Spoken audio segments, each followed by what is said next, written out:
Birmingham is a young, diverse city. I think if we were to actually look at how cities have grown in the last 20 years, it's almost been the competitive, the growing is the important thing. What we need to do is we actually have to have sustainable, inclusive growth. If we want to be a successful city, we have to change the way that cars and people move about this city. If we want to have a healthy population, we have to address air pollution. If we actually want to start ensuring that people do feel safe, secure in this city, then we have to look at their homes. We have too many people who live in fuel poverty in this city. To me, that all joins up into a way and an opportunity for us to truly put the green economy at the heart of the development and growth of this city.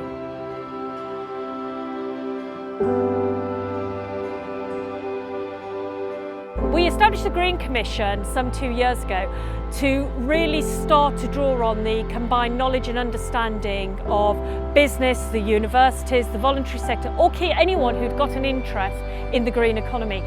For me, what we actually had a bit of an issue with at this point in time, that climate change is everyone's problem but nobody's priority. And actually what we've started to do is set out a roadmap that said we want to reduce our carbon emissions by 60% by 2027. And what we've done is bring together a whole range of people who've got the level of skills and ability to actually now be in a position to intervene and take stuff forward to the market that will turn this city into a real green city.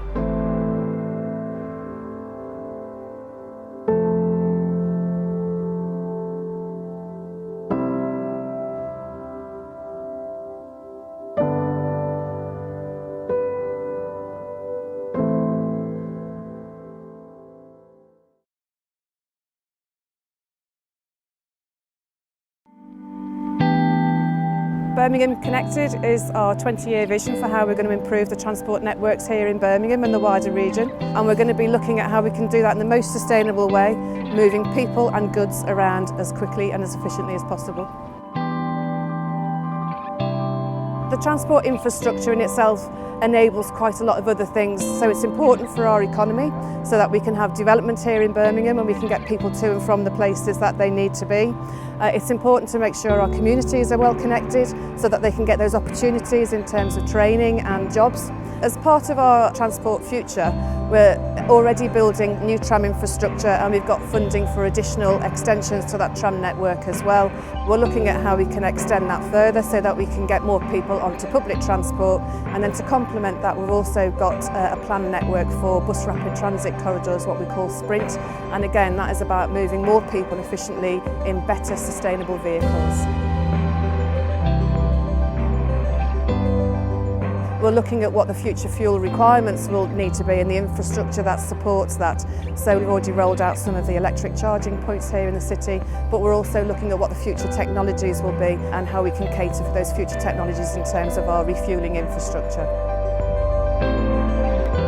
So we're planning for our cycling infrastructure, and we've already started to build a lot of off-road routes through our canal network and through our green spaces, and we're looking at those safe on-road routes as well on quiet roads, but also looking at some of the main corridors. And as part of that, that's to get people travelling on local journeys in a more active way, so it's good for their health as well as good for the environment in terms of removing cars off the network and therefore improving air quality at the same time.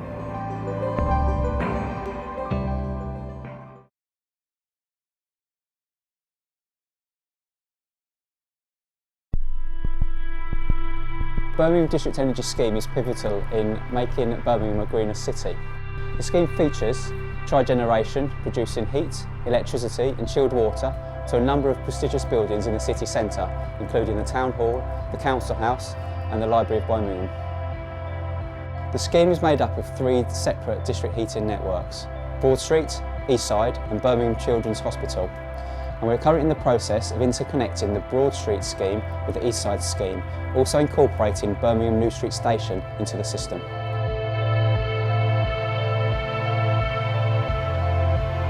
The benefits for businesses of being on the scheme include energy and whole life cost savings, carbon savings and space savings, as there's no requirement for on-site plant.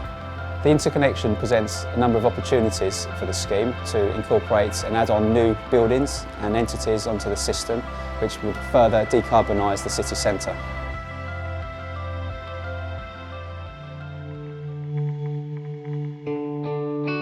European Bioenergy Research Institute, EBRI, is a leading research centre in bioenergy, biofuels, the economics associated with that and how it can be used for business and for society. EBRI is particularly important in Birmingham, we think, because it's a unique demonstrator of how bioenergy can be used to power a building and also how the power generated by the equipment we have in EBRI can be used to provide benefit to the rest of the city through connection to the district heating scheme. EBRI is based on Aston University campus and has been built out of research which goes back into the 1980s. Chemical engineering, economics, expertise in engine design, development, fuel technologies, catalysis, economics and also biotechnology. What we have is a unique facility, not available anywhere else, which can connect to the district heating scheme and provide power from renewable sources, fuel sources, to a wide area across the city.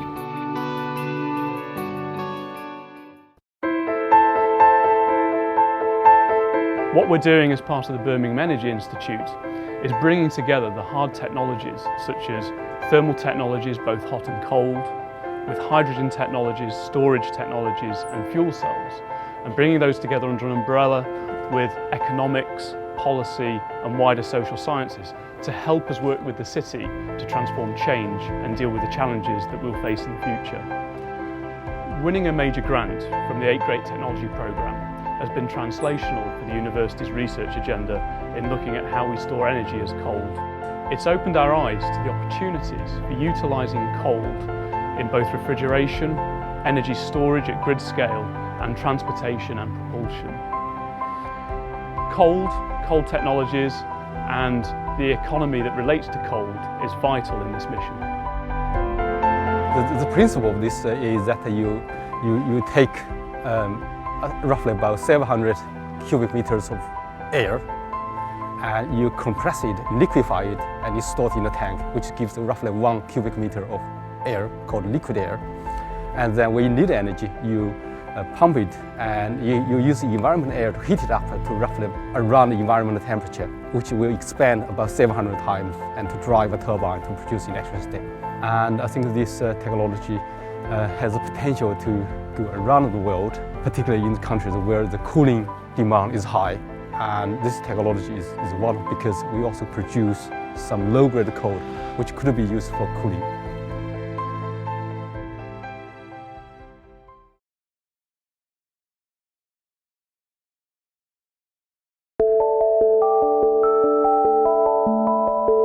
Webster and Horsfall were started in 1720 and they moved to site in 1850. The reason they came to Tyseley was because of the good transport networks, and they've been operating here making wire and wire rope ever since. The Tyseley Environmental Enterprise District helped us shape our development strategy. We were releasing land for redevelopment. We knew we couldn't operate within the footprint we had before. We had 306,000 square feet and we needed to reduce the size of the operation as we move away from volume production. So it worked very well when the council announced that the area was designated as an environmental enterprise district, because that then provided a catalyst for us attracting businesses from the green technology sector. The concept of an operator is able to provide us with a direct feed of electricity and heat is ideal for the business model here. Phase 1 is currently under construction. Grid connection's about to come live and they'll be producing power at the end of the year which we'll use within the business. When they're operational, that will then open up the second phase of development, which is currently at pre-application planning stage, which is a compressed natural gas refuelling station. We also have a pre-application underway for wind turbines across the back of the site, as well as waste processing and recycling operations. What we do is we take waste wood and we use that wood to produce power to backfeed energy to the grid. The waste wood in the past would have gone to landfill, so we're saving 70,000 tonnes per annum of wood to landfill, and we're using that wood to generate clean electricity. The plant will save 2 million tonnes of CO2 over 20 years, and the power that we generate will service 14,000 homes. The concept of the Tyseley Energy Park is that Webster and Horsforth will be a large user of the power generated within the site. But given that we've had interest from other operators who will be producing heat, electricity and power, the idea is that that power will be used locally. So we're going to market the future phases on the basis that they will also be able to use this green energy within their operations and hopefully market it towards the wider community as well. The idea behind the development strategy is we'll be able to attract new investment to the area that will not only safeguard the 100 jobs that were within our factory, but also attract further investment that will create additional jobs. International synergies concentrate on industrial ecology. One of our main areas is something called industrial symbiosis. International synergies have been working very closely with Birmingham over the years. We're actually part of the Green Commission programme. Recently, the council have actually contracted us to look at the Tyseley environmental zone to see what benefits industrial symbiosis can bring to that area. And we've highlighted 3 key areas.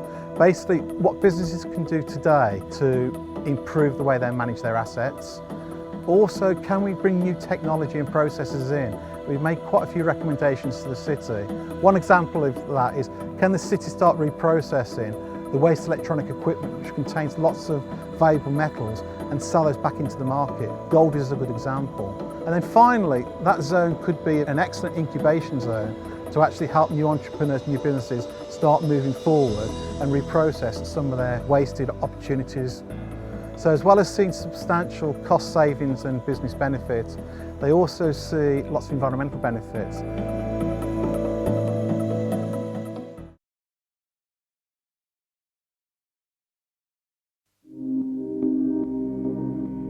It's a real surprise to most people, both visitors to the city and residents, just how green Birmingham is.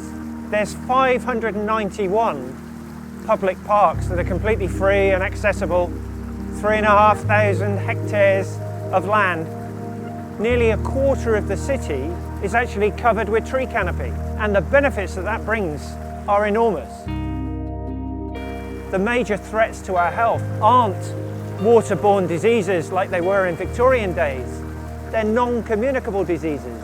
They're things like heart attacks, strokes, diabetes, dementia, depression.